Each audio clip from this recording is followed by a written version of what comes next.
Everybody, and welcome to the Women in Leadership Drive Prosperity panel, part of many panels that we're doing on this topic. And I've got two esteemed guests here online who are going to talk about what they are doing regarding the support of women in leadership, and also how they connect with it and what they see for the future. So I'll let them start off by introducing themselves. So I'll turn over to Bob. If you could introduce yourself, say a bit about yourself and your connection with the topic we're discussing for a couple of minutes, that would be great. Hi Pro, hi Kubs. My name is Bob Paton. I'm an MD within Accenture. Accenture is a global corporate firm. I have worked in the northeast of England, managing our delivery centre there for 5 years. I've actually worked in technology for 36 years. With Accenture for 23, and actually, interesting enough, and why I think I might have a good perspective on this is I'm retiring in July this year, so I've got a good opportunity to look back as well as looking forward. The reason I'm involved in this type of thing, I'm involved in skills generally within technology, but also looking to see what we can do to get more females into our sector, and that came about because we've seen big recruitment and big growth within Accenture over the last 5 years within our delivery centre. We're constantly looking to see how we can attract more females into technology. Thank you, Bob. So, Kubs, over to you if you'd like to introduce yourself and explain your connection with the topic we're talking about. Sure. My name is Kubs Lalchandani. I'm an attorney. We practice mainly out of Miami, but we practice in California, Colorado, New York, and some others. Basically, our story is pretty simple. My partner and I, we split off from one of the world's biggest law firms about 5 years ago, and the reason we did, we wanted to support small tech businesses as they grow, as they incubate, and help them kind of give them a big law firm, helping them get through all the obstacles that it takes to have a major exit or a major success. And the reason I'm here for this topic is more and more of these small companies are founded and led by women. Thank you very much. So let's go on to the topic. Well, actually, I'd like to touch on what Kubs just said. So a lot of the companies you're working with are led by women. Why do you think an increasing amount are? And do you see it as a very major positive for the businesses? Yeah, I mean, I would give 3 reasons why it's happening. The first is women are becoming more and more the consumer, and when they are the consumer, they are demanding products that are tailored and customized for them. And you know, if a woman is creating the product, there's more likely that that is the case. That's one.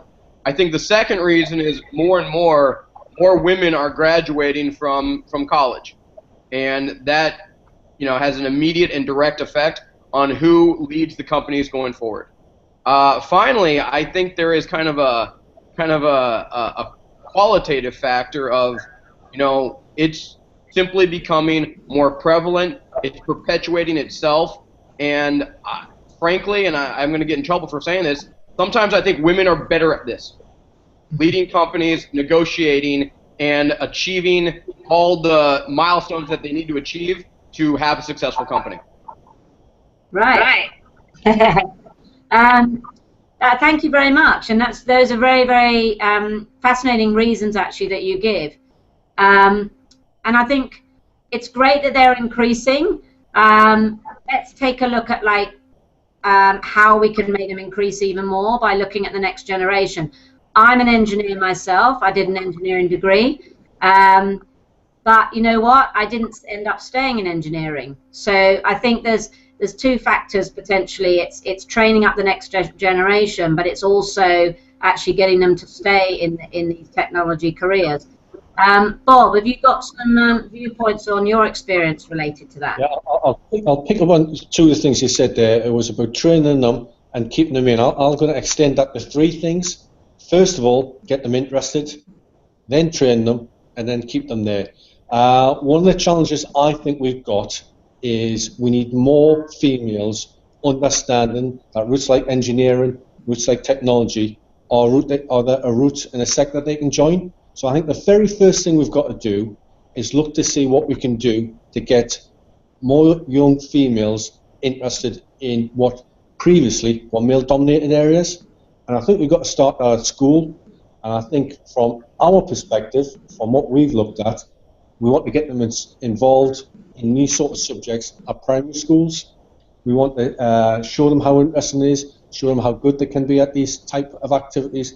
And then when they get to senior school, they then pick technology or engineering as subjects, and then they progress on through school, college, and university.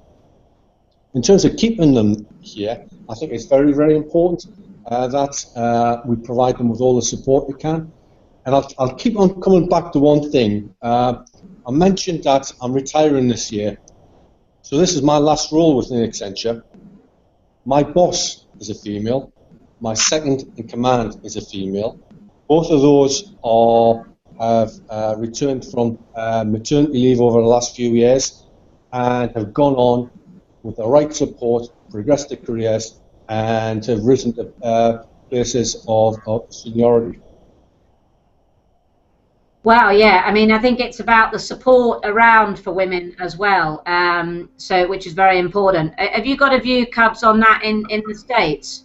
Absolutely. You know, we see it kind of firsthand. We have several very impressive and very credentialed women who are launching companies in Miami, and I think what allows them to be successful is they have a network of mentors that are also women that have kind of jumped some of these hoops before and can kind of guide them through. I really think that mentor network that more and more organizations are developing is critical to their success. Just to give an example, there's an organization called the New Leaders Council, and basically it helps young leaders become bigger and better leaders with networks of people. And as a component of that process, they pair them with a mentor in their field to help them move the ball forward.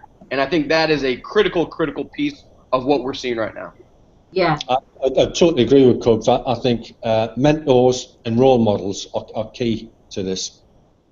And so it's really the successful women should then have almost a responsibility to go back and mentor, give back to the next generation. Yeah, I mean, I don't know if I would say I would classify it necessarily as responsibility, but most of the females that I work with are very, very focused on this, very, very dedicated. Kubs mentioned about there's more and more leaders coming up who are females. I certainly see that within Accenture, but I also see it in the wider technology sector. Some of the companies I deal with, some of the key people who I deal with are females, and they want to give so much back. You know, they can see that there's an issue there, they see there's a challenge, and they want to try and conquer it. So, you know, one of the things you're talking about is what do we need to do? I think it's so important that this generation really puts every effort into it, because if we don't solve this problem, people will look at our generation and say, what were you guys doing? Yeah. And have you got anything to add to that, Kubs? Yeah, just one more piece that I think is important to recognize. The mentor relationship is infinitely important, but there's also kind of a peer network that I've seen develop that I think is also very important. So two female CEOs facing similar challenges, that they can talk to each other, engage with each other, I think that's incredibly important. We have a conference in Miami called Emerge, which is a massive tech conference in April, and Women Innovation Technology, or WIT, is a component of that. And just to finish that thought, I think these groups of peer networks, which literally they give somebody that a woman CEO can call and get some counseling and get some support, and I think that's infinitely important as well. Okay, great. And I mean, to sort of fast forward a bit, it is a fact that I think it's Fortune 500 companies, I think European companies with women on their boards are more successful. I mean, there's statistics around these kind of things.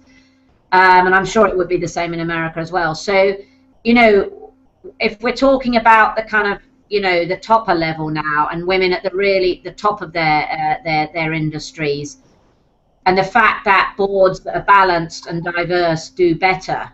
Can you sort of discuss any of your knowledge around this and why you think that diversity does actually help a company to be more successful? I mean, if I pick up on that, I mean, diversity on all levels is hugely important. I mean, to me, diversity means inclusivity, including everybody. Why wouldn't you want to make the best of all the talent we've got available? And making the best of all the talent you've got available, say on the gender side of things, there's 50% male and 50% female on this planet. Why would we not want to be as inclusive as we can? And, you know, we can see great progress being made, but we still need to do a lot more. Thank you. Kubs?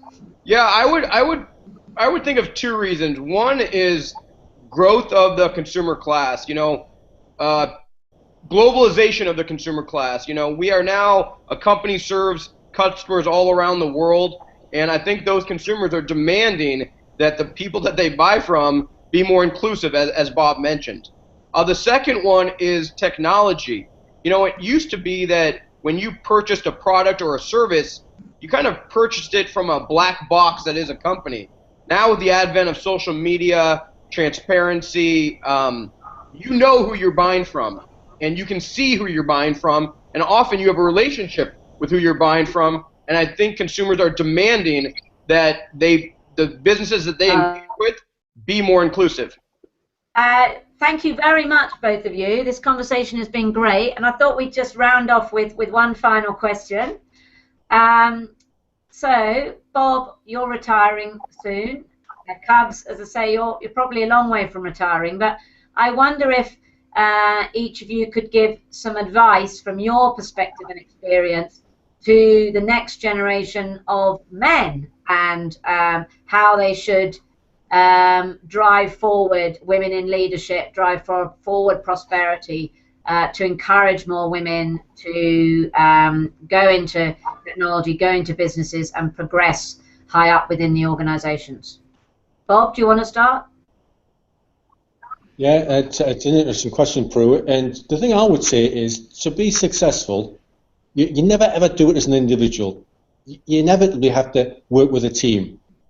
To be successful, you need the best team available to you. And what you want is the best team with different views, different perspectives, people who look at things differently. And if all you've got are middle-aged men, you're going to get one type of view. The key thing is to make sure you've got the best available talent working with you. And that means being inclusive from a diversity point of view. And because we're talking about gender, that means about having a team that is diverse from a gender perspective. And by having a team that's full of both men and women, you're more likely to be a success. How you get to that situation will be different for everybody. But what we've got to do is we've got to work with the future generations. We've got to make sure the pathways are there for everybody, get people excited about what roles and opportunities they can have, and then encourage and support people throughout the whole of their life, their working life. Thank you, Bob. Kubs, what are your thoughts? Well, my advice to men is very simple. It's listen. It's very easy. I'm a brother of a sister who's a retina surgeon. Oh no. Prue, I can still hear you. Right. He's just coming back again. And back again. Right. You're go from you're a brother of a. So I'm a brother of two sisters. One's a retina surgeon. The other is a PhD candidate in psychology. And the one thing I've learned from having two very strong, assertive sisters is I would benefit myself and my career if I listened to them more.